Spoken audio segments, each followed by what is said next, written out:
Vishwa Yuva Kendra and Aditi Mahavidyalaya launched Project Lead, a free 4-month e-certificate course on leadership and communication on 15 January 2022.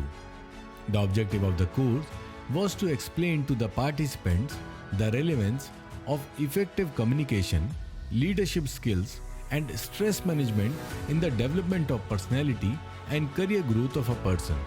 An experience sharing session has been included as a part of the course, wherein eminent personalities were invited to share their life stories. Let us hear our distinguished invitees.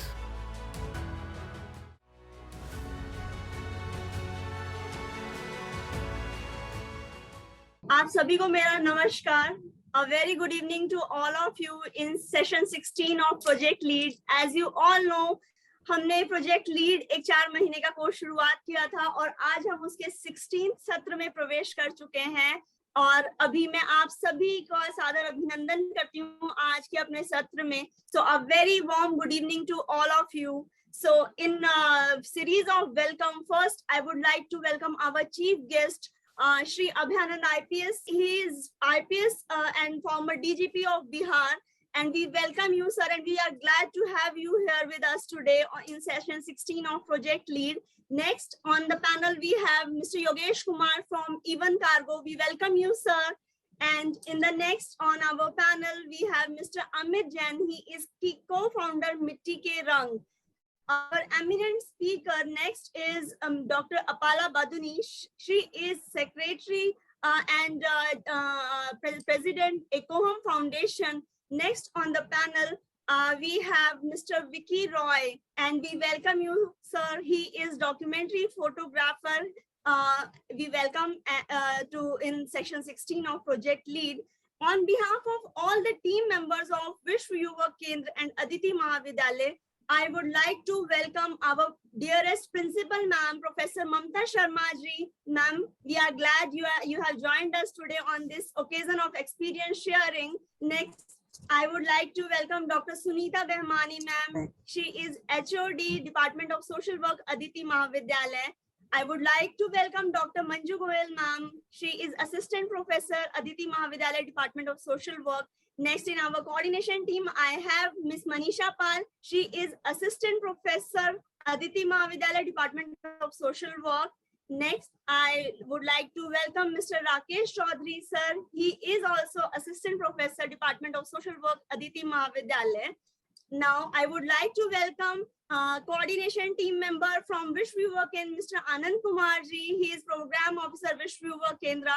I would like to welcome Mr. Ajit Kumar Rai, sir. He is Senior Officer, Sustainability and Development, Vishwa Yuva Kendra. I also would like to welcome my team member, Mr. Rakesh Singh, sir, from Vishwa Yuva Kendra. And I wholeheartedly welcome all the participants who have joined us from various platforms and who are new to this session. ये session जिसकी हम आज बात करने वाले हैं, ऐसे तो हमने अपने पुराने जितने भी 15 सत्र किए हैं वो थोड़ा सा कोर्स से रिलेटेड थे, लेकिन आज का हमारा जो सत्र है वो अपने आप में ही एक उम्दा सत्र है. इसमें हम अलग अलग दिग्गजों को आज लेकर आए हैं और आज हमें बहुत सारे नए लोगों ने भी ज्वाइन किया होगा और उनका मैं तहे दिल से सादर अभिनंदन करती हूँ अपने आज के सेशन में. So on behalf of all the team members of Vishwa Yuva Kendra and Aditi Mahavidyalaya, I would like to welcome all our eminent speakers, our esteemed participants, and all the coordination team members of Project Lead and all my team members and colleagues of Vishwa Yuva Kendra and Aditi Mahavidyalaya. We welcome you in the session 16 of Project Lead, that is experience sharing by successful personalities.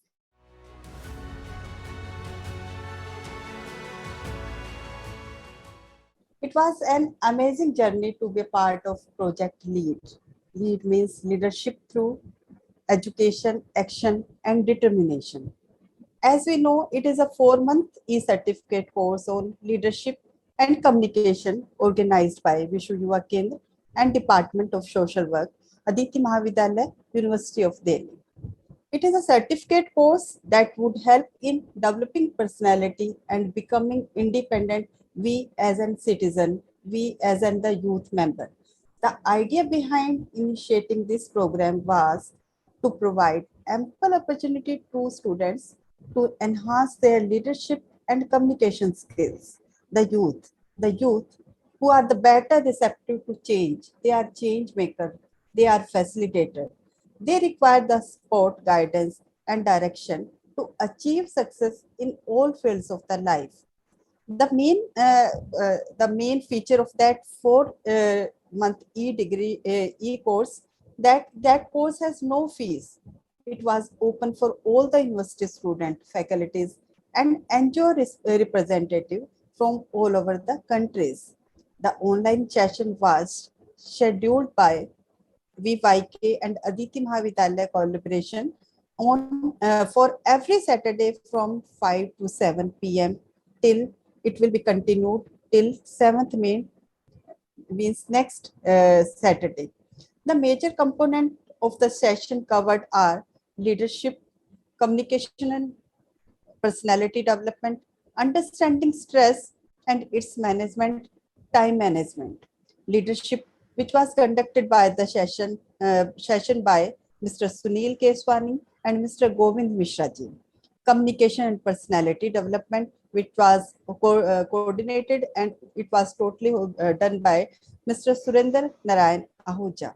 Understanding stress and its management, which is the most important session. I personally enjoyed that session very much. That was totally conducted and done by Dr. Jayanti Dattaji. And time management, which is the important factor, being a teacher, being a student, being a organizer, that was enlightened by Mr. Lalit Sharma ji. So today we are in the session 16, and that is the most important session of our degree certificate course of 4 months, that is experience sharing by successful personality. So after that, on 7th May, we have the valedictory session of all of the program. So that is a little briefing from my side regarding the content, regarding the features, and regarding the different sessions of the 4 month e-certificate course. So thank you to all of you.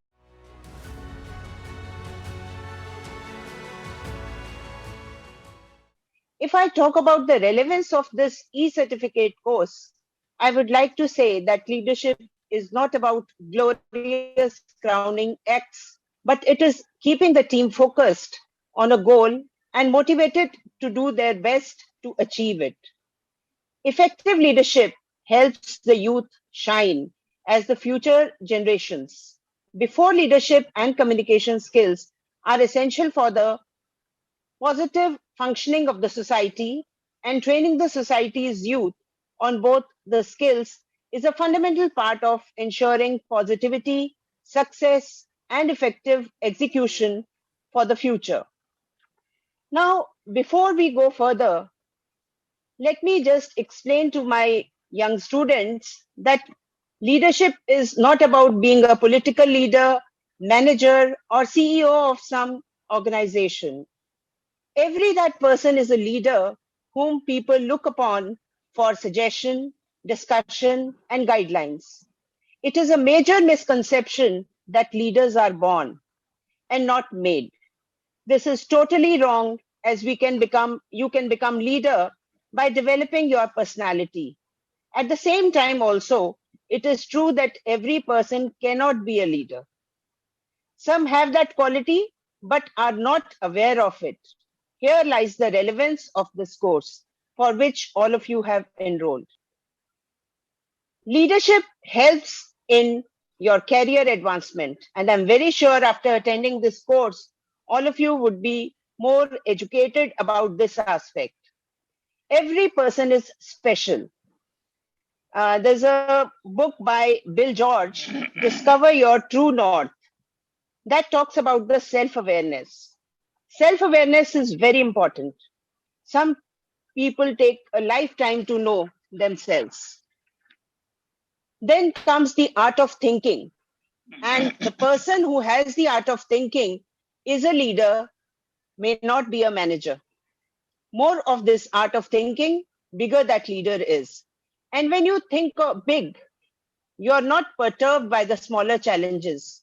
A leader is able to foresee the leader has a vision also, and he can foresee what is the future and what are the challenges, and before time they have the ways to mitigate those problems. That is leadership. Another aspect that we talk about is the punctuality and discipline. You can start, some people may be a late risers, you can start by smaller things like getting up early, doing yoga, meditation. All these aspects I am very sure have been covered in the course. Then comes the responsibility and the decision-taking ability. Then the leader must give chances to the others and should not feel threatened by this. The leader should inspire others. Another thing which is there is that the leader should keep learning. Keep yourself fresh. Your mind will remain fresh and new ideas will come. Give strength to the others and the problem-solving abilities. Some problems, they seem to be small, but are actually very big. And some problems look to be very big and actually very small. And that is where the role of the leader comes. A leader must have a cool temperament. And another aspect, which is a stress of this course, is the good communication skill. To achieve the goal, you should have very, very clear communication skill to speak about your vision, mission, and thought to the others. Only then you are able to lead a team. Then I would like to, since this session is about the experiential learning, I would like to share the experience of our late President Abul Kalam. In 1979, a mission failed. India was to launch some satellite in the space, and that mission failed. And the press conference was going on when the mission was happening. And when it failed, the chairman of that particular organization took the responsibility and said, it's our failure. We have failed. And I make you believe that next year, with the more technological advancement, we will succeed. And Abul Kalam ji was the mission director of that particular mission. The leader took all the responsibility of the team of the failure. But when next year India was able to launch, the whole nation was jubilant. He asked Abul Kalam ji to lead the press conference and talk about their success. That is the leader, that when the failure comes, you own the responsibility, and when it comes to the success, it is the success of the team.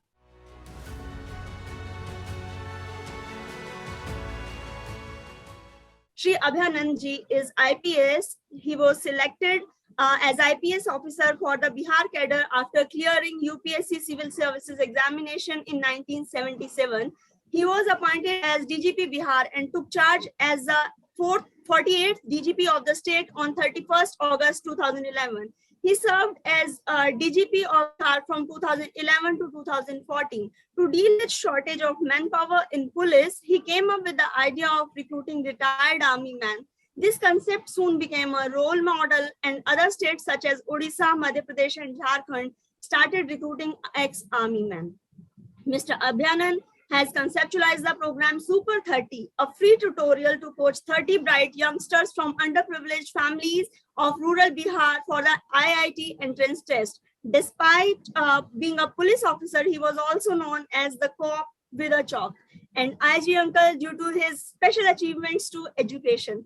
Mr. Abhayanand also provides academic mentorship by helping the underprivileged children to compete for one of the toughest examinations of India. These programs include Magad Super 30, a program run by the people of Gaya on similar lines as Super 30, Oil India Super 30, Assam, Guwahati, Jorhat, Dibrugarh National Super 30 100, GAIL Utkarsh Super 100 Kanpur. These programs are sponsored by various Indian PSUs such as GAIL, Power Grid, and Indian Oil India Limited. We welcome you, sir. We really want to our heartfelt welcome from all the participants and all the team members of Aditi Mahavidyalaya and Vishwa Yuva Kendra. और आज sir आप हमारे साथ जुड़े हैं, ये हमारा सौभाग्य है। और सबसे ज्यादा आपसे आपकी इंस्पिरेशनल जर्नी के बारे में हम सुन के ये जानना चाहेंगे कि कैसे युवाओं को आगे बढ़ना चाहिए, और जैसे कि हम कहते हैं कि अपना एक जर्नी स्टार्ट करते हैं तो हमें कौन कौन सी चीजों पे, कौन कौन से ऐसे मुद्दे हैं जिनको अपने जीवन में सर आगे लेकर चलना चाहिए। और इस सेशन को फैसिलिटेट करने के लिए मैं इनवाइट करना चाहूंगी अपने senior mister Ajit Kumar Rai sir को। So please sir come and facilitate the QA session with Abhayanand sir. We welcome you sir, thank you to be a part of this programme. Thank you so much sir.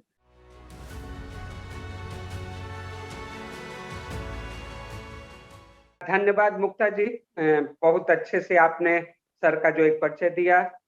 सभी विशिष्ट व्यक्तियों का स्वागत करते हुए और सभी अपने मेहमानों के साथ साथ अपने प्रतिनिधियों का स्वागत करते हुए मैं विषय वस्तु पर आता हूं।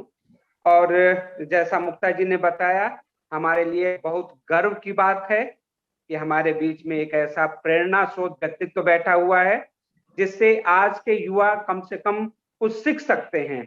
आज के युवा क्या, हम समाज जो समाज में काम करने वाले लोग हैं, कुछ न कुछ प्रेरणा लेकर आगे बढ़ सकते हैं। सर से जो हमारी बात हुई थी तो सर का एक बहुत अच्छा क्लियर कट मेरे प्रति जवाब था और मैं सर के उस जवाब पे बिल्कुल कायल हो गया। उन्होंने बोला कि अजीत जी, दो चीजें होती हैं, एक तो नेता की तरफ एक तरफा भाषण दे के लोग सुनना पसंद करें नहीं करें वो दूसरी बात है, और एक कि आप क्या सुनना चाहते हैं वो आप हमसे पूछें। मुझे बिल्कुल अच्छा लगा अपनी उन्होंने जो बात कही, जहन के अपने मन की जो सर ने बात कही कि मैं चाहता हूं कि आप हमसे कुछ पूछें और आपके बच्चों के जो प्रश्न हों, आप लोगों के जो प्रश्न हों, तो उसी आधार पे हमने बच्चों से भी कुछ प्रश्न तैयार किए हैं, अपनी टीम के भी, कि एक ऐसे व्यक्तित्व से हम क्या सीख ले सकते हैं, क्या उनसे प्रेरणा ले सकते हैं।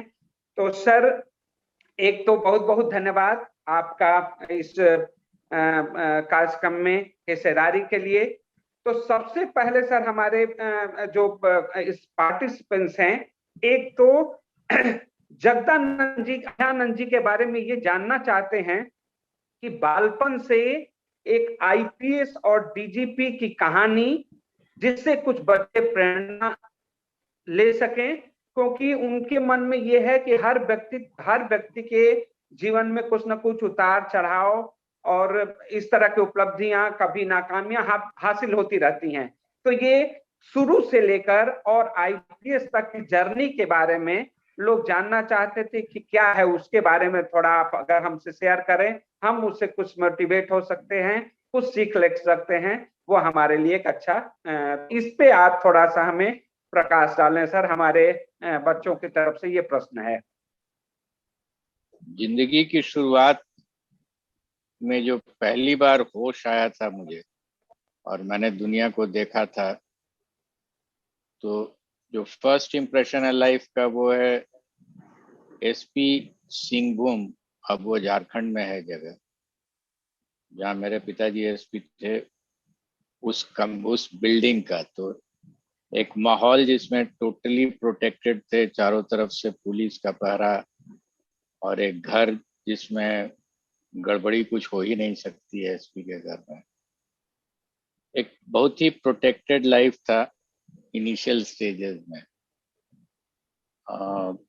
मेरे पिताजी भी, जैसा आपने कहा, और लेकिन वो मेंशन नहीं था, वो भी IPS से 1951 बैच के, मैं था 77 बैच का, और वो भी रिटायर किया एज DGP बिहार। वो 28वें DGP थे, मैं 48वां DGP था। तो ये शुरुआत थी। इनिशियल स्टेजेस ऑफ लाइफ में हेल्थ बहुत ही खराब था।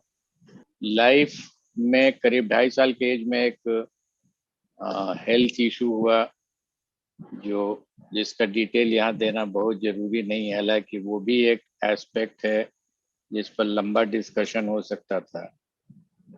एक बहुत शॉर्ट में आपको मैं बताऊं एक ऐसा ट्रीटमेंट मुझे मिला जो अगर आज बता दिया जाए कि ये ट्रीटमेंट है तो लोग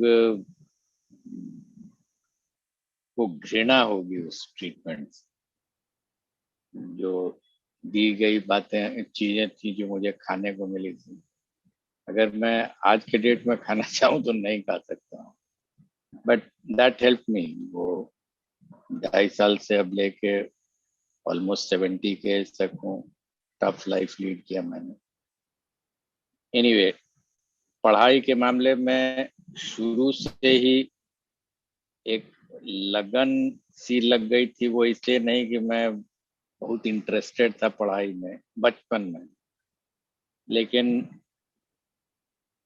चौथा क्लास से ही एक कॉन्स्टेंटली मेरे पिताजी मुझे बताते चलते थे कि मेरे पास आपको देने के लिए कुछ नहीं है, अगर आप स्वयं मेहनत करेंगे। ये मैं जब क्लास 4 में था उस समय की बात, अगर आप स्वयं मेहनत करेंगे तो कुछ हो जा सकते हैं। तो मुझे आश्चर्य होता था कि एक बड़े साहब के घर में हूँ और फिर भी पिताजी हमेशा बोलते रहते हैं कि अगर आप मेहनत करेंगे तो आगे बढ़ेंगे, नहीं करेंगे तो नहीं आगे बढ़ेंगे। तो यथार्थ से परिचय उन्होंने बहुत अर्ली स्टेज में करा दिया था। फिर आगे बढ़ा तो 8th 9th आते आते संयोग की बात थी, फिजिक्स से लगाव हो गया। उसकी एक अलग कहानी है। जब 8th क्लास में लगा जैसे फिजिक्स ये विषय है जो मेरे ही लिए बना है और मुझे पूरे मनोयोग से इसको पढ़ लेना है। क्योंकि फिजिक्स से लगा हुआ तो मैथमेटिक्स स्वाभाविक रूप से साथ में आ गया।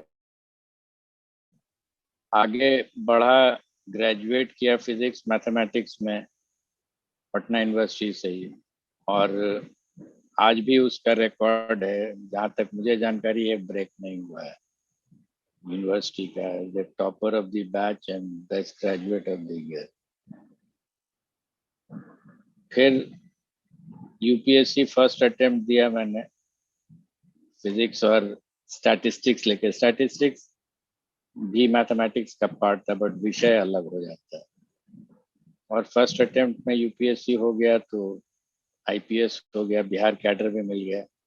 मैंने एकेडमिक्स को बाय बाय कहा और इस विषय में, इस विभाग में आ गया जहाँ पूरी 37 साल की जिंदगी अपराध और अपराधी और उसको पकड़ो और समाज में लॉ एंड ऑर्डर मेंटेन कराओ, इसमें लगा रहा।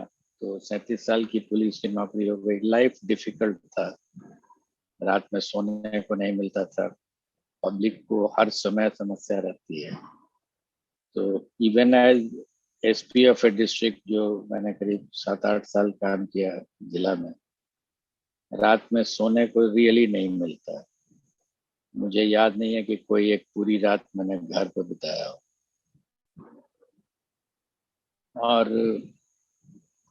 जब सचिवालय में अर्थात हेडक्वार्टर में पोस्टिंग होती है तो थोड़ी सी चैन ज्यादा होती है, सुबह से शाम वाला ऑफिस का टाइम, और फिर उसके बाद ज्यादा परेशानी नहीं। But field life in police really difficult. अगर कोई सीरियसली और संवेदना के साथ करना चाहे तो दिक्कत हो जाए। फिर मौका मिला, सरकार ने चूज किया कि आप डीजीपी बनेंगे, सीनियरिटी था इसलिए बन गया। 3 साल वहां पर रियल एडीजीपी हेडक्वार्टर्स 2006 में बनाया गया और 2006 से लेकर के 2014 तक लगातार मेन स्ट्रीम ऑफ पुलिसिंग में रह गया, थोड़े वर्षों को छोड़ करके। तो आई थिंक जितनी बातें हमने सीखी थी और सोची थी वो मैंने उपयोग कर लिया और एक्सपेरिमेंट काफी किया। जी सुपर 30 की एक चर्चा बीच में आ जाती है जी। वो बाय द वे था, हालांकि वो आज लगता है कि रिटायरमेंट के बाद शायद वही ज्यादा इम्पोर्टेंट हो गया, बट एक्चुअली वो मेरा मेन प्रोफेशन नहीं था। उससे मैंने कभी उसको एज अ प्रोफेशन नहीं लिया, वो एक पैशन था हमारा पढ़ाने का, फिजिक्स और मैथमेटिक्स को लेकर, और उसमें रिजल्ट्स अच्छे मिले, बच्चे कम्पीट किए, गरीब बच्चे, अच्छा लगता है। जी, किसी विद्यार्थी का ये प्रश्न है सर कि ये दोनों दो तरह के पर्सनैलिटी हैं। एक तो जब पुलिसिंग की हम बात करते हैं तो कहाँ आंखें दिखाना, थोड़ा कानूनी उसको इस तरह से डराना धमकाना, आपको कैसे कानून व्यवस्था रखनी है, पालन उसका कैसे करना है, इस तरफ सिखाया जाता है। और एक सीधा बिल्कुल उसके उल्टा, जहां एक पढ़ाई लिखाई और एकेडमिक की बातें होती हैं, जो आपने सुपर 30 की बात की।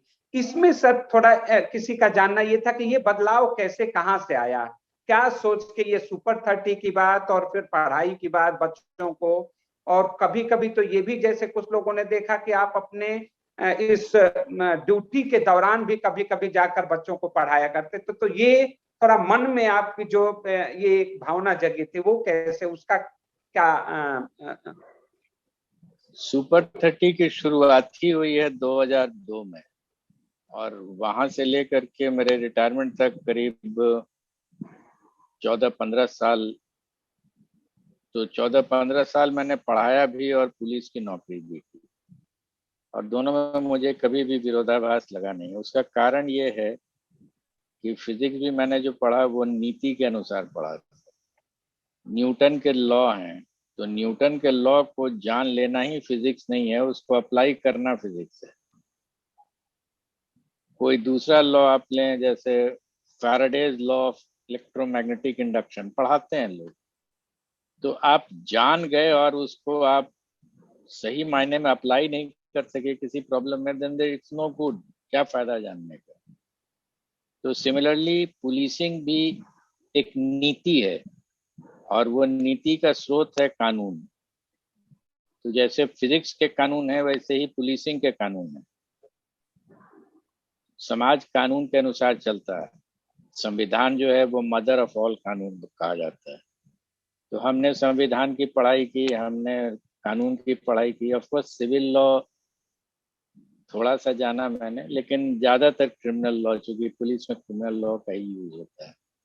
मैंने जब अपनी ट्रेनिंग में लॉ को समझ लिया, तो जैसे मैंने न्यूटन लॉ समझा था, वैसे ही मैंने कानून भी समझा जो लॉ कहलाता है। और एक बार जब समझ लिया मैंने, तो मेरी बुद्धि है कि मैं उसको कैसे अप्लाई करूंगा, and this is what policing is. Similarly, if I understand Newton's law, then I'll be able to apply it to problems. तो फिजिक्स का प्रॉब्लम्स मैं सॉल्व कर सकता हूँ if I know the laws. तो दोनों में तो एक ही बात है, दोनों में अलग अलग है नहीं।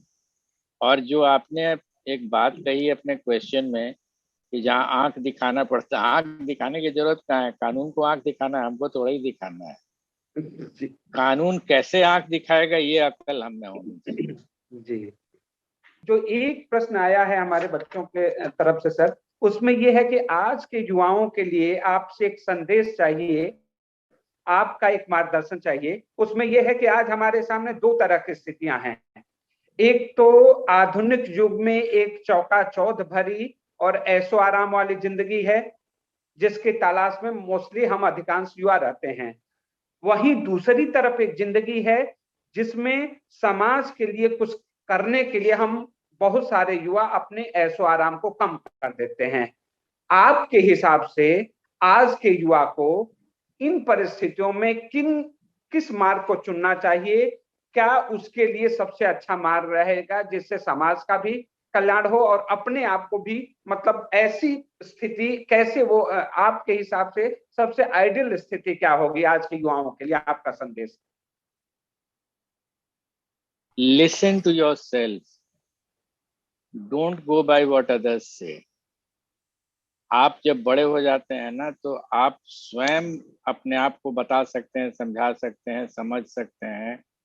सुनिए सबकी, कीजिए अपने मन की, और आपको ही पता चलेगा। मिड कोर्स करेक्शन भी होगा। ऐसा कुछ नहीं होता है कि आप 20 साल की उम्र में जो डिसीजन ले लीजिएगा वो लगातार चलता ही रहेगा। एक एयरक्राफ्ट भी टेक ऑफ करता है तो वो मिड कोर्स करेक्शन करता है। हवा तेज चलने लगेगी तो आप मिड कोर्स करेक्शन करना है। So listen to yourself after getting inputs from everywhere, wherever you can get it from. उसके बाद अपनी आवाज सुनिए और अपने अंदर की जो शक्तियां हैं उसको पहचानिए. आपके बदले ये काम कोई नहीं करेगा. Once you do that, then you can take your decision.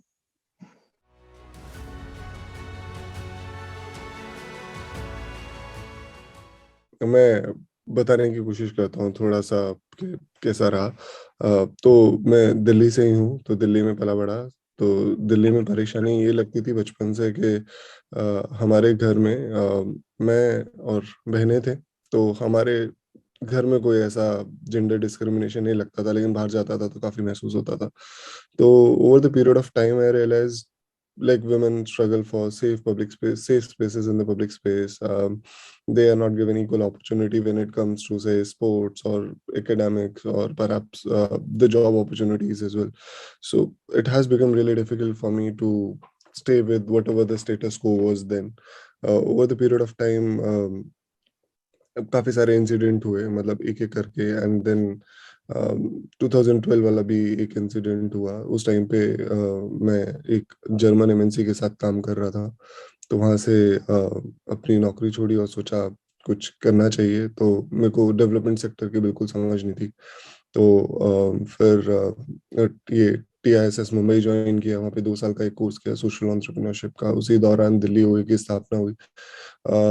फिर आगे चल के हम लोग वर्कशॉप कर रहे थे बहुत सारे लोगों के साथ, कंडक्टर, पुलिस, बहुत अलग अलग स्टेक होल्डर्स के साथ. तो रियलाइज हुआ कि हमें ऐसे एरियाज में जाना चाहिए जहाँ पर रिसोर्सेज की कमी है. तो जब वहाँ पर जहाँ कम रिसोर्सेज, वहाँ जाना शुरू किया तो पता चला that people who are making it hard to make their ends meet, it's almost impossible for them to understand gender as a concept. So what we thought was that we need to skill women on skills that have been traditionally inaccessible to them. Like, we don't want to train them on stitching, cooking, and then provide employment to them. The idea was to challenge gender norm by bringing them into professions which are traditionally inaccessible to them. तो इसी प्रकरण में हम लोगों ने सोचा कि हम लोग by women for women cab service शुरू करेंगे, जिसमें हम लोग बहुत बुरे तरीके से फेल हो गए. और उसके बाद हमने सोचा कि हम क्या करेंगे, महिलाओं को equal access to public space मिले, उनका भागीदारी बढ़े वर्कफोर्स में. क्योंकि पिछले 20 सालों में भारत का जो महिला का मतलब women participation in the labour workforce has come down by almost 15%. तो 35% से हम 20% पे आ गए हैं. महिलाओं की भागीदारी लगातार घट रही है भारत में, अगर हम लेबर वर्कफोर्स पार्टिसिपेशन की बात करें, जिसके सोशल कॉन्सिक्वेंसेस तो हैं ही, बट बहुत ज्यादा इकोनॉमिक कॉन्सिक्वेंसेस भी हैं. तो इंडिया का टोटल GDP अराउंड $2.9 ट्रिलियन का है. तो अगर हम लोग महिलाओं की भागीदारी बढ़ा दें, सिर्फ उसी से हम $2.4 ट्रिलियन ऐड कर सकते हैं. तो ये बहुत सीधा सा एग्जाम्पल है कि अगर हम उनकी भागीदारी बढ़ाएं इन सब जॉब अपॉर्चुनिटीज में, तो हम कितना अपने देश में GDP को कंट्रीब्यूट कर सकते हैं. तो इसी तरीके से इवन कार्गो की शुरुआत हुई. उस टाइम पर डिलीवरी बॉय का मतलब बहुत ही कॉन्सेप्ट था, तो महिलाओं का बिल्कुल इसमें जाना नामुमकिन था. डिलीवरी के साथ बॉय जुड़ा हुआ था, तो फिर आप जब देखते थे, बोलते थे, तो बॉय ही बोलते थे. तो और इस क्षेत्र में बहुत ज्यादा नौकरी की संभावनाएं बढ़ती जा रही हैं. आने वाले टाइम में तकरीबन 90 मिलियन जॉब्स क्रिएट होने वाली हैं 2030 तक इसी क्षेत्र में. तो अगर हम अपनी महिलाओं को भी तैयार नहीं करेंगे तो सारी जॉब जो है उनके हाथ से निकल जाएगी. तो इसी आइडिया के साथ इवन कार्गो शुरू हुआ था 2016 में, और उसके बाद से हम लोग काम कर रहे हैं. हमने दिल्ली से शुरू किया था. अभी भारत में 10 शहरों में हम लोग हैं, और आने वाले टाइम में और अलग अलग क्षेत्र में हम लोग जाने की कोशिश करेंगे. बस इतना सा है.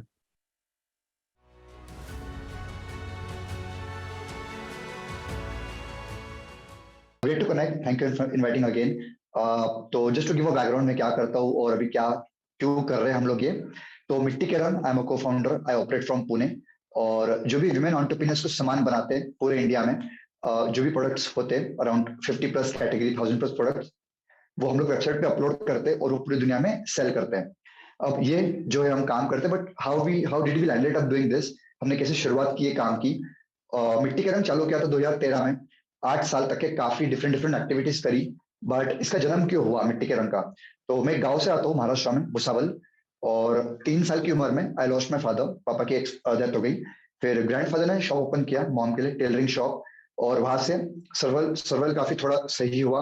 Relatives were great help in terms of food, accommodation, everything. फिर जैसे आप बहुत सारे आप स्टूडेंट्स हो, तो after 10th the only option which comes forward to you is science. तो मैंने 11th-12th साइंस लिया। फिर मैं तो चलो कि अपने गाँव से जाता हूँ पुणे और इंजीनियरिंग कॉलेज में एडमिशन लूंगा। बट वहाँ पे फीस बहुत हाई थी। तो मैं रोते रोते वापस मेरे गाँव में आया कि अब क्या करूँ। तो मैंने साइंस से बीकॉम ले लिया। और सबने बोला कि बीकॉम में because your science background you can't do much in BCom. But option था नहीं, तो फिर बीकॉम लिया। और बीकॉम करते करते द ओनली ऑप्शन जो होता है अपने सामने होता है एमबीए। फिर एमबीए की पढ़ाई करी। अगेन मार्क्स भी ठीक ठाक थे और फीस वापस हाई थी, तो अगेन नो प्लान। बट 2012 में मैं पुणे आया अपने गाँव भुसावल से 1000 रुपए लेके कि चलो एक बार ट्राई करते हैं कि अगर जॉब लग गया तो ठीक है, नहीं तो वापस गाँव चल जाएंगे। फिर लकीली 1 महीना सर्वाइव किया। I ate once in a day, gave lot of interviews. और फिर एक कंपनी है बैंक ऑफ न्यूयॉर्क मेलॉन, जिसने रिक्रूटमेंट दे दिया।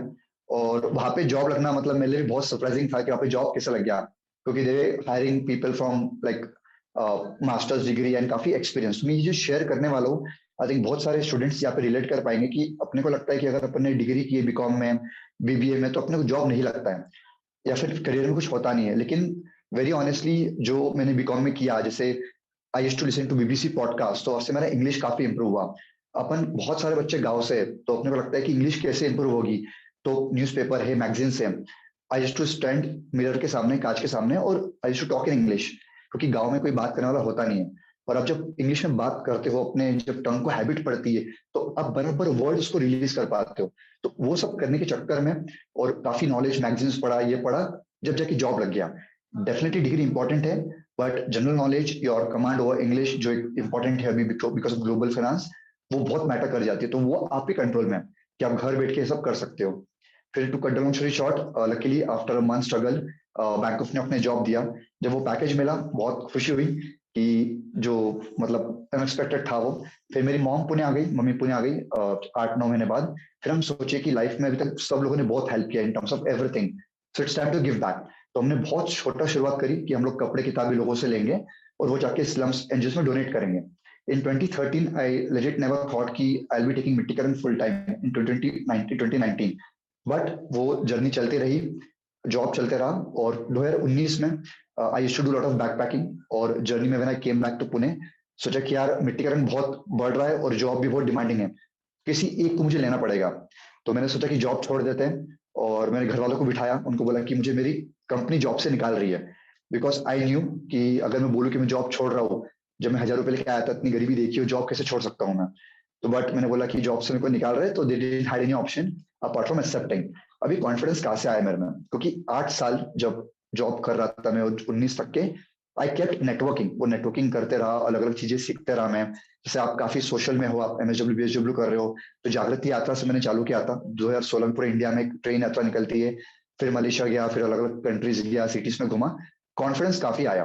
तो वहां से एक कोड आया दिमाग में, एक जो कहावत बोलते हैं कि make connections when you don't need the most, कि आप लोगों से जब मिलो, जब आपको उनसे कुछ मतलब नहीं है, तो आप दिल से मिलते हो। तो इतना नेटवर्क हो गया, तो एक कॉन्फिडेंस आया कि नहीं, अगर मैं जॉब छोड़ भी देता हूँ तो कुछ तो मैं कर लूंगा। फिर जॉब छोड़ दिया, मिट्टी के रंग का कुछ आइडिया था नहीं। फिर हमने, आई met my cofounder very early age, Saket Deshmukh. हमने स्मॉल काम चालू किया कि पेपर बैग कैंडल बेचेंगे। And again because of the network, हमने कुछ 40 दिन में 52,000 कैंडल बेचे, जो महिलाओं ने बनाए पुणे में। और वो भी सरप्राइजिंग था कि कैसे हुआ। फिर आई लेफ्ट पुणे 2019 में कि मैं बैकपैक करता हूँ। तो अगेन आप लोग सबको होता है कि हमको घूमना बहुत पसंद है। और एक और जो कहावत है कि आपको बहुत पैसा लगता है घूमने के लिए, मैंने लाइक 80 शहर 6 महीना घुमाऊं, सिर्फ और सिर्फ 17,500 रुपए में। तो मैं एक कपड़े जोड़ी में घुमाऊं पूरा, लोकल ट्रेन, लोकल बस, मेरा रहना खाना सब जगह फ्री, क्योंकि सब जगह दोस्त है। तो वहां से बहुत लर्निंग आया कि हर शहर, हर गांव में क्या होता है। हमको लगता है कि हम एक जगह बैठ के हमें सब पता है, लेकिन आप जब घूमते हो आपको लगता है कि आपको कुछ नहीं पता है। तो I wanted to unlearn what I learn, कि मैं लोगों से सीखूं प्रैक्टिकली। और हर जगह से मैंने पानी पिया, एक बिस्लरी बॉटल बाय नहीं करी। तो वो स्टैमिना इतना डेवलप हो गया है, तो I call myself as a cockroach, कि I can survive in any condition. तो वो हो गया। फिर मैं लॉकडाउन में अटक गया गुवाहाटी आसाम में 70 दिन। फिर वहां से पुणे आया वापस, and then in the entire backpacking journey we met lot of women. तो एक कॉमन प्रॉब्लम समझ में आया कि उनको कुछ करना है, बट एक प्लेटफॉर्म की कमी है। तो फिर हमने सोचा कि चलो ऑलरेडी पुणे में हम विमेन को सपोर्ट कर रहे हैं, इसको लॉन्च करते पूरे इंडिया में। So again to cut the long story short, 2021 में लॉन्च किया। We got 300-400 entrepreneurs on board. हमने वो साल में कुछ 5,500 ऑर्डर्स प्रोसेस करे, 30 से 40 लाख रुपए के, कोविड के टाइम पे भी पूरे वर्ल्ड में शिप करे। और अब आने वाले टाइम में हम कोशिश कर रहे हैं कि मिट्टी के रंग को और ग्लोबल लेके जाएंगे और विभिन्न एंटरप्रेन्योर्स को इसको एम्प्लॉय करेंगे। और to end my this session, हमने जब भी आप सोशल सुनते हो, जब भी आप चैरिटी सुनते हो, आपके दिमाग में आता है गरीबी। तो बट हम चाहते हैं कि हम गरीबी नहीं बेच रहे, हम ये बेच रहे कि महिलाएं कुछ सामान बना सकते हैं तो उसको एक डिग्निटी से काम दिया जाए, ना कि एक चैरिटी से। तो आप when you go on website to buy anything on the website, एक पॉपअप आता है 100% रिफंडेबल, नो क्वेश्चन आस्क, कि भले ये विमेन बना रही है बट हम क्वालिटी पे कॉम्प्रोमाइज नहीं करते। तो ये हमारा जर्नी है। हम लोग सेक्शन 8 कंपनी भी है, तो हम और फंड्रेज करेंगे विमेन एंटरप्रेन्योर्स के लिए। तो this is the small brief about Mitti ka Rang and what we do until now.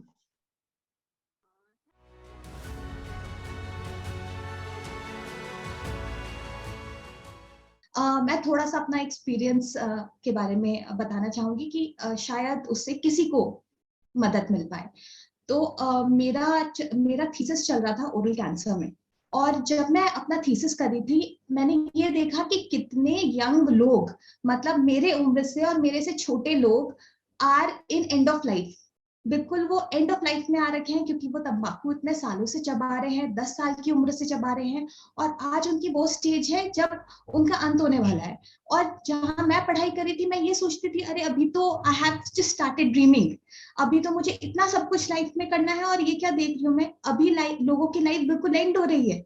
और ये एक बार नहीं, बहुत सारा youth, 23 year old, 24 year old, 22 years old, मेरे पास ऐसे पेशेंट्स आए जो बिल्कुल एंड ऑफ लाइफ में थे, जिनकी लाइफ अब बिल्कुल खत्म थी। एंड और ये सब हो रहा था ओरल कैंसर की वजह से। थोड़ा सा मैं बैकग्राउंड बताऊंगी ओरल कैंसर का।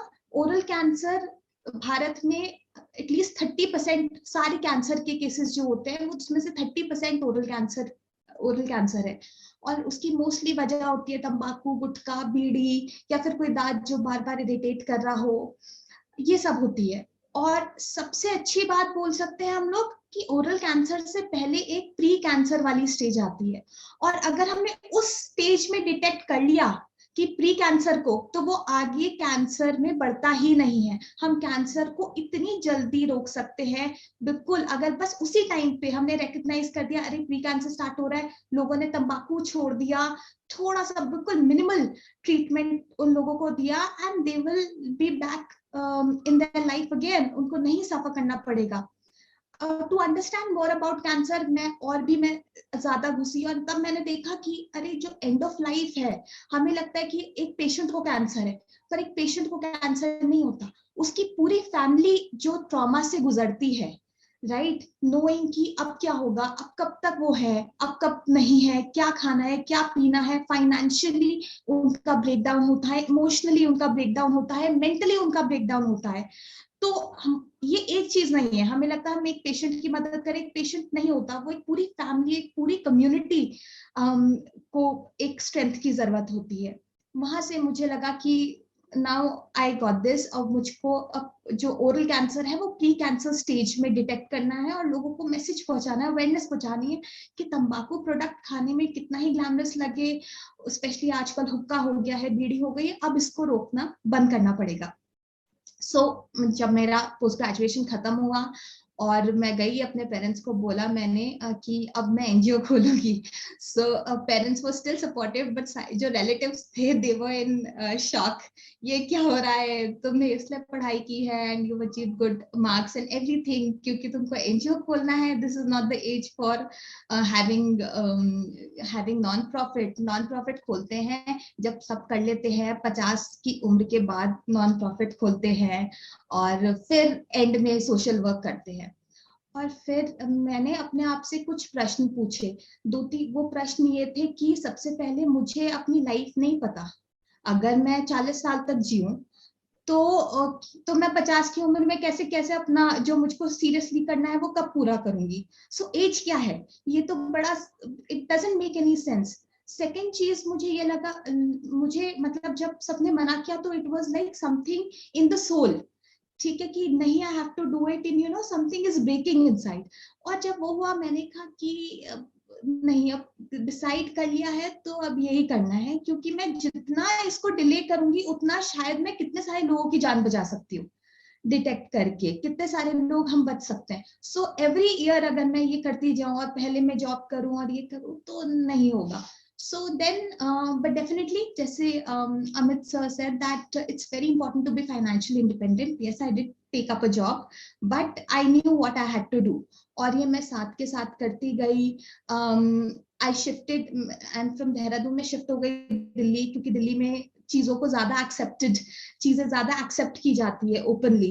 एंड वहां से फ्रेंड्स के साथ हेल्प से, एक्सटेंडेड फैमिलीज की हेल्प से लोग मिलते गए, और जैसे कहते हैं कारवा बनता गया। और इस तरीके से हमने अपने एनजीओ की शुरुआत की, और आज ये है कि हम लोगों को अपना सेशन में ये बताते हैं कि देखिए आपके साथ क्या हो रहा है, क्या क्या उसके नुकसान है, क्या क्या हो सकता है, कैसे आपको छोड़ना चाहिए। और आपको हम बता रहे हैं कि जब वो सेशन खत्म होता है तो लोग, हम बोलते हैं कि शायद फैक्ट्री वर्कर्स में या फिर जो कम पढ़े लिखे उनकी समझ कम है, वो कहाँ छोड़ेंगे, हम ये अज्यूम कर लेते हैं। But everyone loves life, that is the end of it. और वो हमें खुद आके अपना तंबाकू का पैकेट पकड़ाते हैं, और वो अब मेरे लिए सबसे बढ़िया गिफ्ट मुझे तंबाकू का पैकेट ही लगता है, अगर कोई मुझे अपना टोबैको का पैकेट देता है। और जब हम उनको कॉल करते हैं ये पूछने के लिए कि आपको डिफिकल्टी हो रही है छोड़ने की, तो वो इतना उनमें एक प्राइड आता है, वो प्राइड के साथ बताते हैं हमने छोड़ा और हमने और लोगों को भी छुड़वाया। So this is something which really makes me happy। और अभी तो हम लोगों की ये एक तरीके से शुरुआत है, पर अभी हमें यही करना है। और इस प्लेटफॉर्म के थ्रू भी मैं अपील करना चाहूंगी कि जो भी यंगस्टर्स हैं, cigarettes and all these things, आज एक लगता है ना टीवी में देख के दैट हम लोगों में कुछ हम लोग डिफरेंट दिखेंगे, but the place where it can take you is not a very nice place. So आप भी क्विट करिए, अगर कोई स्मोक करता हो, कोई टोबैको च्यू करता हो, और दूसरों को भी डेफिनेटली इंकरेज करिए। और ओरल कैंसर स्क्रीनिंग जरूर कराइए, बहुत इजी है, but do it, definitely do it. Thank you so much.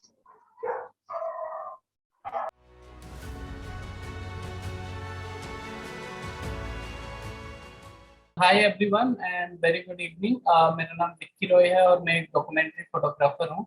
मैं 11 साल की उम्र में घर से भाग करके दिल्ली आ गया था, बिकॉज घर की कंडीशन ठीक नहीं थी। और हम लोग टोटल 7 भाई बहन थे, और मेरे फादर टेलर मास्टर थे, मतलब वो किसी दुकान के बाहर मशीन लगा के बैठे थे। तो उनकी पर डे की इनकम 10 से 15 रुपए थी, तो उसमें सरवाइव करना बहुत डिफिकल्ट होता था। तो उन्होंने मुझे मेरे नाना नानी के घर में रख दिए थे, बिकॉज मेरे नाना जी बोकारो स्टील सिटी में काम करते थे, एक मामा जी बोकारो स्टील सिटी में काम करते थे।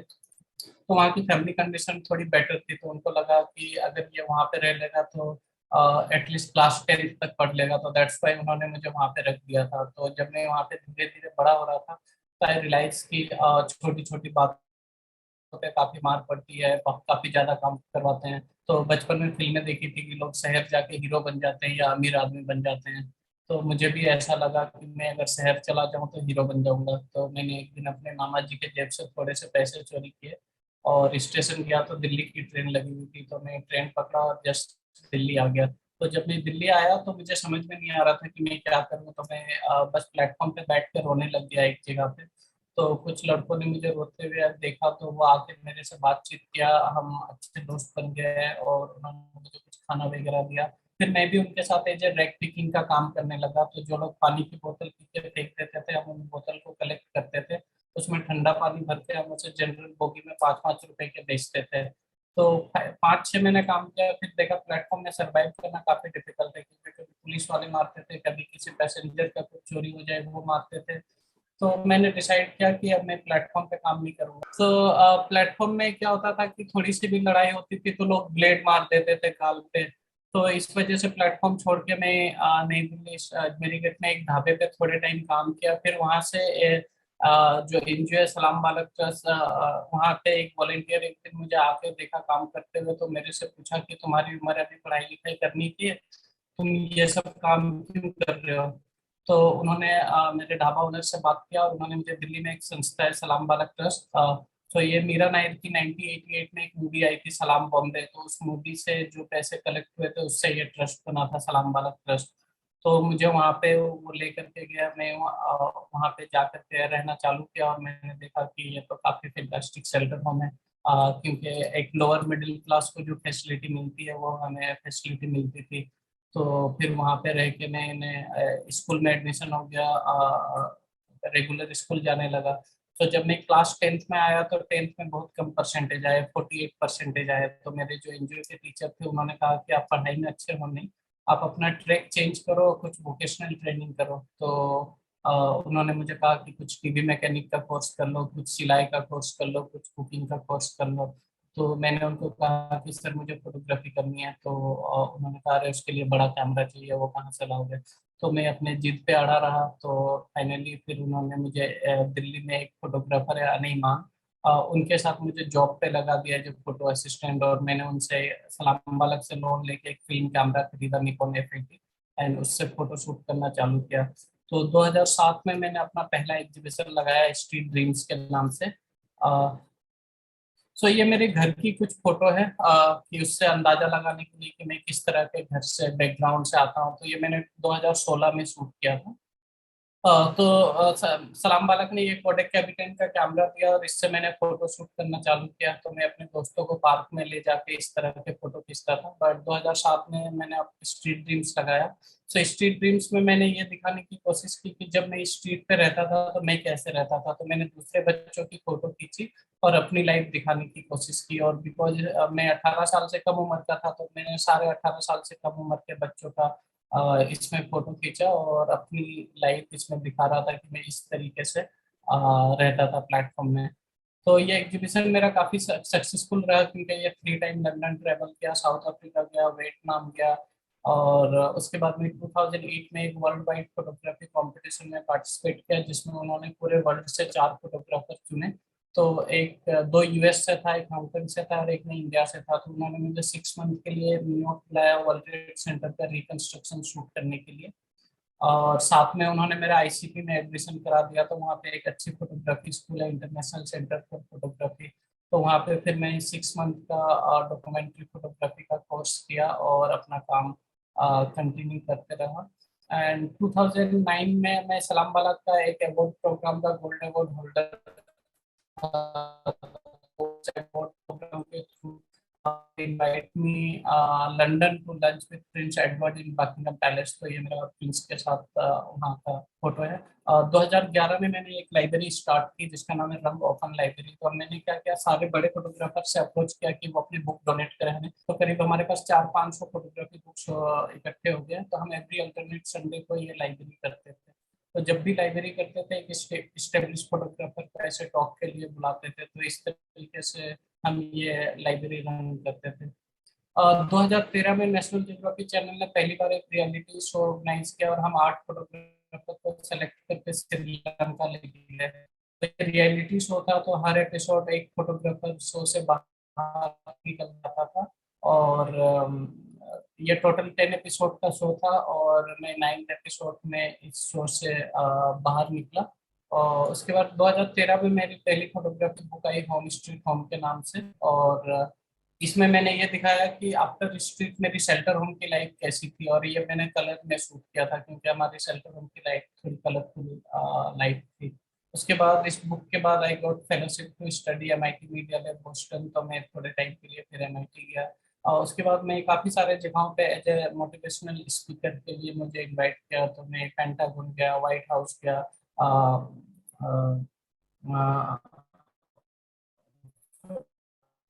हेडक्वार्टर गया, गूगल हेडक्वार्टर गया। तो इस तरह की मेरी जर्नी रही है। एंड देन 2016 में मैं फोर्ब्स एशिया 30 अंडर 30 लिस्ट में आया।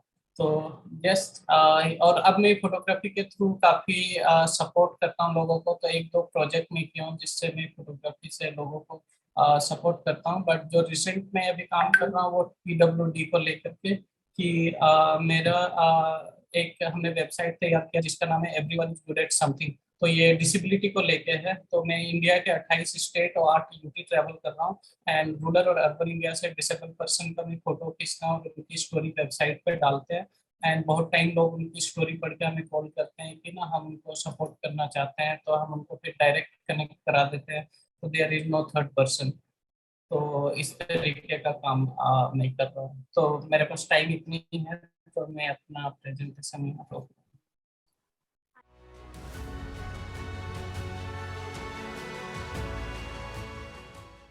Thank you so much, Manju ma'am, for inviting me for the question and answer round.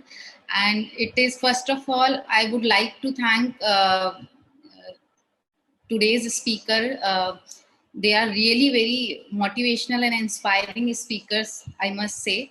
And also, I would say like कुछ सवाल शायद नहीं है कि आप लोगों ने इतने अच्छे तरीके से आपकी जो लाइफ की जो स्टोरीज रही हैं उनसे हमें खुद से एक मोटिवेशन जो है हमारे जो पार्टिसिपेंट्स हैं उन्हें मिला है। तो कुछ सवालों के जवाब मेरे ख्याल से पार्टिसिपेंट्स को खुद ही मिल गए, जिनको कि पूछने की शायद वो अब जरूरत नहीं समझ रहे हैं। लेकिन कुछ फिर भी कुछ पार्टिसिपेंट्स के सवाल आए हैं जो कि मैं रखना चाहूंगी डॉक्टर अपाला मैम से। सबसे पहले मैम, एक पार्टिसिपेंट्स का सवाल है कि it is difficult to confirm the pre stage of cancer, don't you think, and there is any way to detect the cancer? In other words, I want to know if we have some normal health checkup, this will help to detect cancer, or is there any other health checkup we should apply? So हम लोग जब pre cancer की बात करते हैं तो pre cancer सबसे easy होता है ओरल प्री कैंसर डिटेक्ट करना, क्योंकि ओरल कैविटी इजीली एक्सेसिबल है। तो जब हम प्री कैंसर की बात कर रहे हैं, एक तो oral cancer in pre cancer stage is easily detectable, दूसरा सर्वाइकल कैंसर, राइट? तो आपने पैप्समियर टेस्ट का नाम सुना होगा। Cervical cancer also very easily detectable. दूसरा, अगर किसी को भी कहीं पे लंप है या कोई भी हेल्थ इश्यूज है, राइट, तो एक्चुअली इसके लिए अगर हम डिटेल में जाएंगे पूरा ही सेशन करना पड़ेगा, कि क्या साइंस होते हैं, क्या सिम्टम्स होते हैं कैंसर की। सो डेफिनेटली एक चीज है हम बाद में रख सकते हैं, बट डेफिनेटली अगर आप अपना नॉर्मल हेल्थ चेकअप कराते हैं और आपको डे टू डे में कोई समस्या आ रही है, तो आप ये सोचिए कि आप उसको डेफिनेटली सीरियस रहे।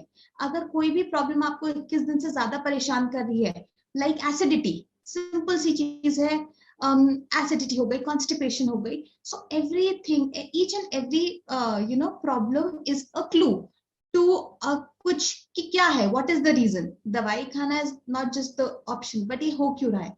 अगर आप हेल्थ चेकअप कराएं अपना और you are aware about your health, so definitely you can get some clues. But oral cancer, cervical cancer and breast cancer, the 3 cancers जो बहुत ही easily जिसका हम टेस्ट कर सकते हैं। So thank you.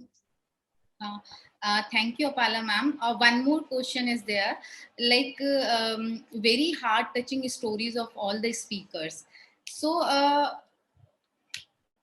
like what you want to say to the participants? Like sometimes we feel like that we want to do something, but there are lots of things, like in your case also your extended family members or other people who have commented that you have acquired the degree of doctorship, but you are opening the organization. So what kind of thought or what kind of thing which can hit any person that they should go for their dreams? So I would just say one thing कि one life to live, and तो at least जो करना है, जो आप कर सकते हैं वो रखना नहीं चाहिए, जो मन है। और अगर आपके पास संसाधन है, अगर आप कोशिश कर सकते हैं और अगर आपको अंदर से वो पैशन लगता है और every cell of your body and every bone of your body से वो आवाज आ रही है नहीं मुझको करना है, सो लाइफ में अपने आप को चांस जरूर देना चाहिए। At the end of the day अभी कोविड में हमने क्या सीखा? हमने कोविड में ये सीखा दैट हम लाइफ को इतना सीरियसली लेते थे, सही गलत हार जीत इन सबको इतना सीरियसली लेते थे, but at the end of the day one thing हमें देखनी पड़ेगी कि हम कितने मोमेंट्स ऑफ लाइफ जी रहे हैं। तो अगर कोई पैशन है आपका, और डेफिनेटली उसके लिए टाइम जरूर निकालिए। हमारे ऑलरेडी जो पहले पार्टिसिपेंट्स है, चाहे अमित जी हो चाहे योगेश जी, उन्होंने डेफिनेटली ये बोला है कि and even to know the purpose, you should do something which is different. अगर आप अपने कॉलेज जा रहे हैं और आप बोल रहे हैं कि ठीक है मैं आई एम वेरी बिजी, मैं सिर्फ college, no, please explore the world. आप इतनी सारी चीजें सीखेंगे, इतने सारे इंटर्नशिप्स हैं, इतनी सारी ऑर्गेनाइजेशंस हैं. अभी हमें सलाम बालक के बारे में विकी सर ने बताया. So there various opportunities. थोड़ा सा अपना हॉराइजन देखने का, उसको थोड़ा एक्सपैंड करेंगे तो हमें काफी सारी चीजें क्लियर हो जाएंगी. Thank you. Thank you, Pala ma'am. Next, I would like to ask some questions from the Vicky Roy sir. Sir, very heart-touching and very motivational thing which you have shared with us. Sir, मेरा जो participants का सवाल है वो ये है कि इतनी डिफिकल्ट परिस्थितियों में भी, मतलब जिसमें कि अगर मैं अपनी बात करूं तो even I have done my internship in सलाम बालक trust. That time I was observing कि बहुत डिफिकल्ट होता था. मतलब जो रेलवे स्टेशन पे जो स्ट्रीट चिल्ड्रन रहते थे वो आते थे वहाँ पे, और मतलब उसमें से बहुत सारे ऐसे होते थे जो कि रिहैबिलिटेशन होम से दोबारा वापस स्टेशन पे चले जाते थे. मीन्स वो आगे कुछ कंटिन्यू नहीं करना चाहते थे. तो उन सब परिस्थितियों से, ऐसी जगह से आप मतलब आपने अपने आप को इस जहाँ पे आज हैं, आपने वहाँ पे अपने आप को पहुंचाया है. तो एक ऐसी चीज जो कि आप कहते हैं कि हम हिट मोमेंट होता है, कि जिसमें कि क्या कहते हैं, जिसने आपको कभी रुकने नहीं दिया इन सब परिस्थितियों के बावजूद. क्योंकि एक नॉर्मल लाइफ हम घर में जब रहते हैं तो शायद हम इतना डिफिकल्ट सिचुएशन नहीं फेस करते, लेकिन जिस तरीके की लाइफ से आप आगे बढ़े हैं, तो कुछ ऐसा रहा आपकी जिंदगी में जिसने कि आपको इतना आगे तक बढ़ने के लिए आपको प्रोत्साहित किया. तो हाँ, तो बहुत बच्चे इस वजह से वापस चले जाते हैं, क्योंकि क्या होता है कि जब हम उसको स्टेशन से या कहीं से भी ला करके जब हम उनको शेल्टर होम में रखते हैं तो अगले दिन से उससे एक्सपेक्ट करने लगते हैं कि वो डिसिप्लिन में रहे. ठीक है. एंड उनको एक फ्रीडम में रहने की आदत पड़ चुकी होती है. ठीक है. एंड फ्रीडम के बाद आप सडनली उसके ऊपर डिसिप्लिन अप्लाई करोगे तो वो उसको सूट नहीं करता है. सो दैट्स वाई बच्चे बहुत सारे दोबारा वापस भाग जाते हैं. उनको लगता है अरे सुबह इतने बजे जगा देते हैं, इतने बजे नहाने के लिए बोलते हैं. ठीक है. तो वो अगर धीरे धीरे अप्लाई किया जाए तो वो फिट बैठ जाएगा, बट अगले दिन से ही थोड़ा उनके लिए डिफिकल्ट हो जाता है डिसिप्लिन में आना. तो एक तो वो बात. दूसरी बात, मेरे जो भी प्रॉब्लम्स थे तो मुझे ये था कि मेरे पास कुछ खोने के लिए नहीं था. तो जो भी मेरे पास था वो सब कुछ एक्स्ट्रा था, मेरे पास एक्स्ट्रा मिल रहे थे सब कुछ मेरे पास. तो मैं बस अपना काम करते गया, और मुझे पता था कि एज ए स्ट्रॉन्ग पिलर सलाम बालक मेरे पीछे है. ठीक है. What ever happening. इनफैक्ट अभी जैसे मैं अभी भी अलुमनाई ग्रुप का वाइस प्रेसिडेंट हूँ, तो कभी भी कुछ होता है किसी भी बच्चे को तो मेडिकल स्टाफ अभी भी घर आ जाते हैं. ठीक है. तो बस एक कॉल जाने की जरूरत होता है, या हमें पता चला, हमने इन्फॉर्म कर दिया, and then they are take care. हमारे पास अलुमनाई फंड है थोड़ा सा, तो मोस्ट ऑफ दी कोशिश करते हैं कि हम पहले खुद ही सपोर्ट करते हैं, और ज्यादा दिक्कत आए तो हम ट्रस्टी के पास जाएं और बोले कि ये दिक्कत आ रही है. तो मेरे पास कुछ होने के लिए नहीं था, तो मैं अपना काम करते गया और अपने आप चीजें मिल गई. अच्छे मेंटोर मिले. मेंटोर ने कभी भटकने नहीं दिया, झाड़ पे चढ़ने नहीं दिया. तो बस काम करते गया और अपने आप चीजें मिल गई. Thank you so much sir. तो हमारे इतने ही सवाल थे आज, और मैं धन्यवाद करना चाहूंगी मंजू मैम को कि मुझे ये प्लेटफॉर्म दिया. और आज का सेशन हमारा बहुत ही इंस्पायरिंग एंड मोटिवेशनल है, एंड आई होप कि आज पार्टिसिपेंट कुछ ना कुछ जो है कि यहाँ से लेके जाएंगे. Thank you so much Manju ma'am.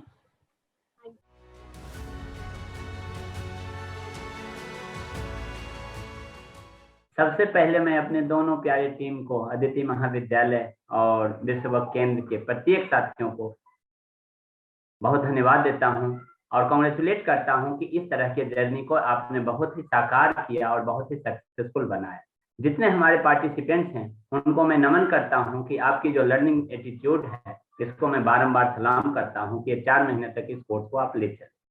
आज की जो बातें हैं इसमें मैं केवल 2 उदाहरण से, जिसको कि तुलनात्मक अध्ययन तो नहीं कह सकते, लेकिन केवल तुलना करना चाहूंगा कि जब गंगा नदी में कोई स्नान कर लिया हो, फिर उसको बताएं कि गंगा नदी का गंगा जल ऐसा होता है, गंगा नदी की ये विशेषता होती है, तो उनके जेहन में नहीं ज्यादा बैठती, क्योंकि वो तो गंगा स्नान कर चुके होते हैं. तो आज हमारे 5 दिग्गज जो यहाँ पर आए, अभयानंद जी तो अपने आप में एक इंस्टीट्यूशन है, लेकिन हमारे ये चारों साथी जो यहाँ पर आए हैं वो किसी इंस्टीट्यूशन से ये भी कम नहीं है। और उनको जब हमारे पार्टिसिपेंट्स ने सुन लिया तो उसके बाद बहुत कुछ कंक्लूडिंग रिमार्क्स के लिए रहता नहीं है। मैं केवल इतना कहना चाहूंगा कि एक जब ऐसे लोगों को देखता हूं तो एक पंक्ति हमारे ध्यान में बिल्कुल मतलब बिजली के तरह कौंधते हुए आ जाता है कि उसमें कहते हैं कि जब जुनून और शिद्दत के साथ यदि हम किसी चाहत को पाने की कोशिश करें तो सारा कायनात उस चाहत को मिलाने के लिए हमारे ऊपर कृपा दृष्टि कर देती है। तो सारा कायनात जब ऐसे अपनी कृपा दृष्टि करती है तो उसमें अभयानंद जी निकल कर आते हैं, योगेश जी निकल कर आते हैं, चाहे अमित जैन जी निकल कर आते हैं या डॉक्टर अपाला निकल कर आते हैं या विक्की रॉय निकल कर आते हैं, क्योंकि सबसे पहले बात तो इन्होंने शिद्दत और जुनून को अपनाया होगा। जुनून तो सारे लोगों में होता है, लेकिन जुनून को कितने देर तक हम बसाए रखते हैं, दैट इज मोर इम्पोर्टेंट। एक क्षणिक जुनून होता है, एक मंजिल पाने तक होती है, लेकिन एक और होती है मंजिल से आगे और किया और किया और किया। तो आप सभी को मैं सैल्यूट करता हूं अपने सभी पार्टिसिपेंट्स के तरफ से कि आपने इस तरह का जुनून बसाया। ऐसे ही तो जुनून बसाए होंगे कोई अध्यात्म के क्षेत्र में तो शंकराचार्य जी बन गए होंगे, कोई जुनून बसाया होगा साइंस के क्षेत्र में तो डॉक्टर एपीजे अब्दुल कलाम बन गए होंगे, और कोई जुनून बसाया होगा देशभक्ति के लिए तो वो गांधी जी और भगत सिंह जी बन गए होंगे, कोई जुनून बसाया होगा संगीत के लिए तो लता मंगेशकर जी और किशोर कुमार बन गए होंगे, और युवाओं के लिए जब जुनून बसाया तो विवेकानंद जी बन गए। तो हमारे सामने जुनून का ही सारा खेल है, बाकी हर किसी में इनहेरेंट क्वालिटीज होती है, पोटेंशियल होती है, उसको तराशने की जरूरत है। और तराशने के साथ साथ एकदम जो उपनिषद कहती है कि जागते रहो बढ़ते रहो, जागते रहो बढ़ते रहो, ये चीजें जब तक हमारे बीच नहीं आएगी हम समाज की कोई भी भलाई का कार्य सोच भी नहीं सकते। हमारे सभी पार्टिसिपेंट से आग्रह है कि आप आज के दिन को अपने दिल में जरूर संजोएं, सीखें, समझें और इस बात को समझने का प्रयास करें कि जब हमारे ही बीच में से कई ऐसे भी दिग्गज को लाया जा सकता था जो कि बहुत एफ्लुएंट क्लास से रहे होंगे और उन्होंने बहुत जिंदगी में बहुत बड़े मुकाम हासिल किए होंगे, लेकिन हमने ऐसे लोगों को क्यों लाया जिनकी की एक संघर्ष की कहानी और उन्हीं के जुबानी हमने सुना और इनके जुबानी से ये प्रेरणा मिला कि यदि हमारे बीच में से कोई ऐसे निकल कर आ सकते हैं तो हम क्यों नहीं। That is the communication and leadership, that is the leadership and communication. हमारा जो ये लीडरशिप कम्युनिकेशन है कुछ भी नहीं है, ये एक पैगाम है, इसको अंजाम तक तो आप ले जाएंगे। और कैसे ले जाएंगे? सीखे हुए चीजों को हमें अपने बिहेवियर में रिफ्लेक्ट करना पड़ेगा, प्रैक्टिस करना पड़ेगा, और बार बार जब हम प्रैक्टिस करेंगे, अपने आचरण में उतारेंगे, व्यवहार में उतारेंगे, तो हमारे जीवन का वो दिनचर्या हो जाएगा।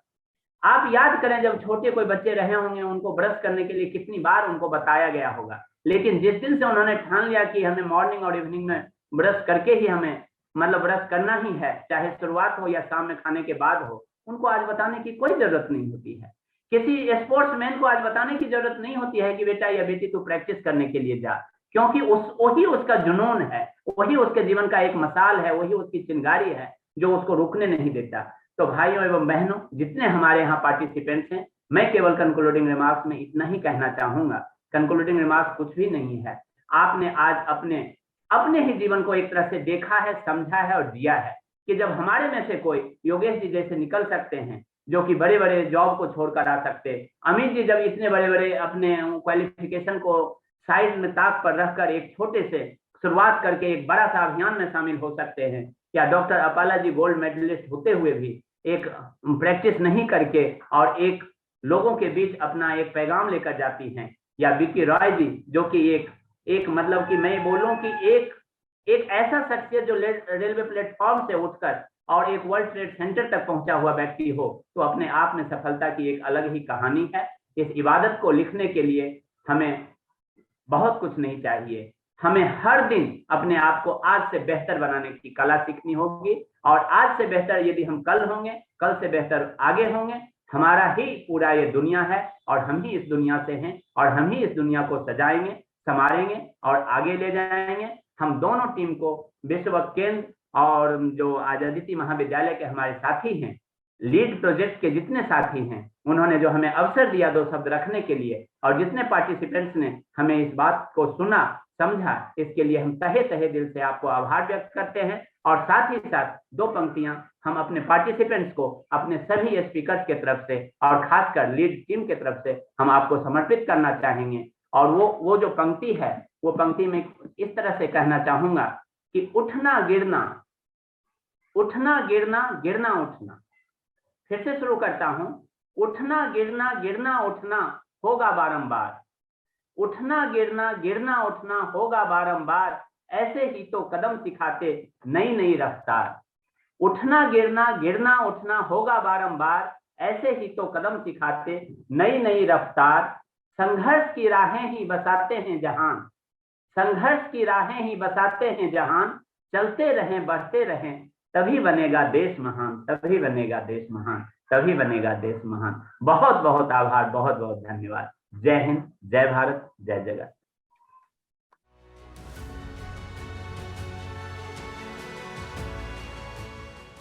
Good evening everyone.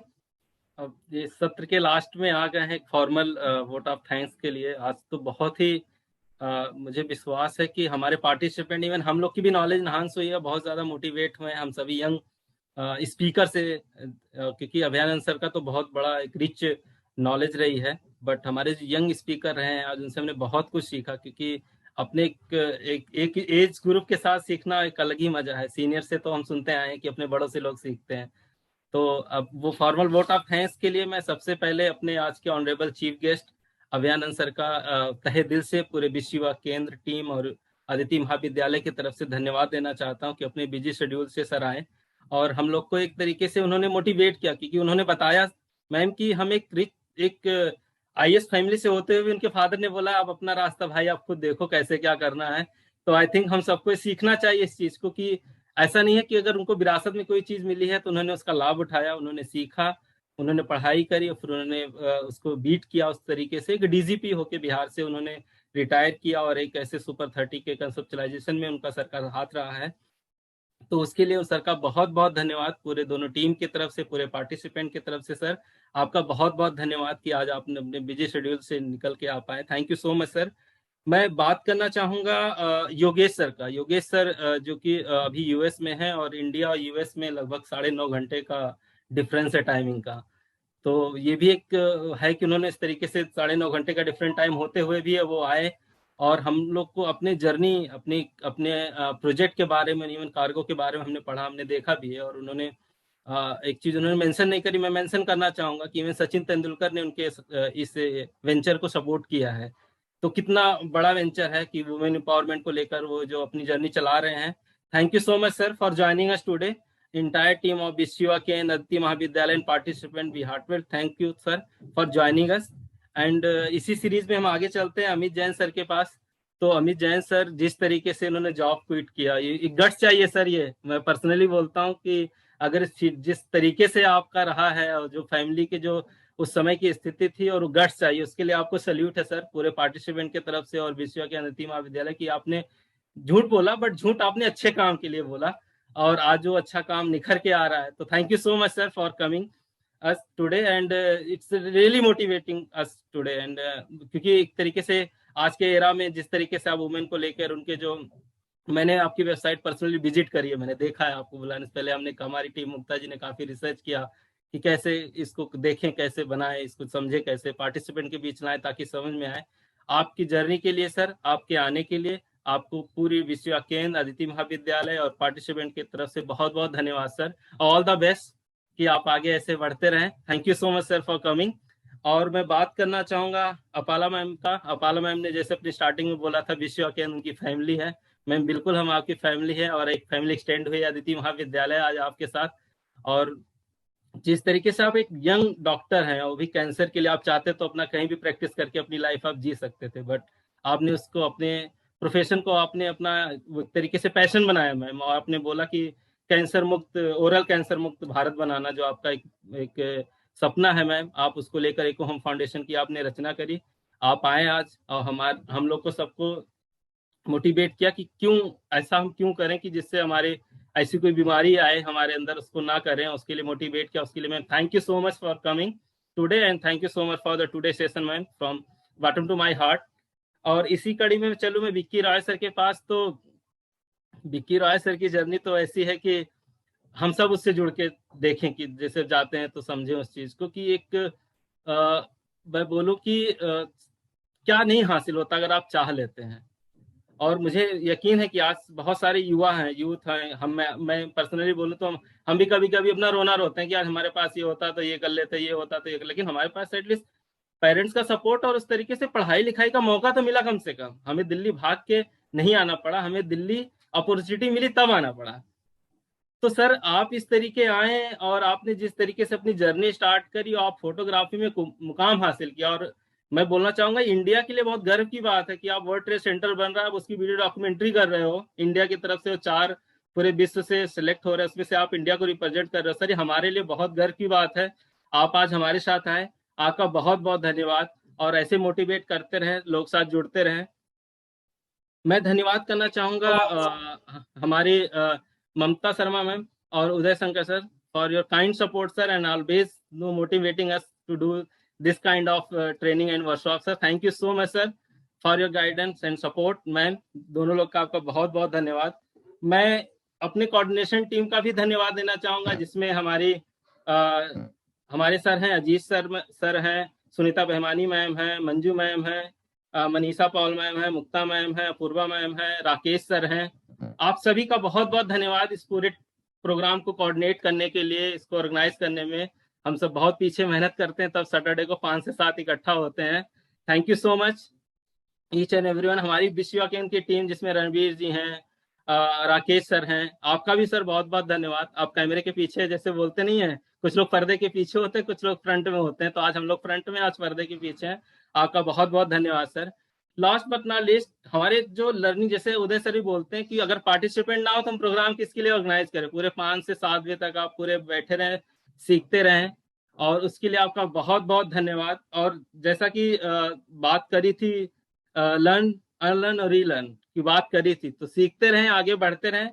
और जिस तरीके से हमने लीड प्रोजेक्ट का शुरुआत किया था, आगाज किया था, अंजाम भी 7 मई को उसी तरीके से करेंगे वैलिडेटरी सेशन में।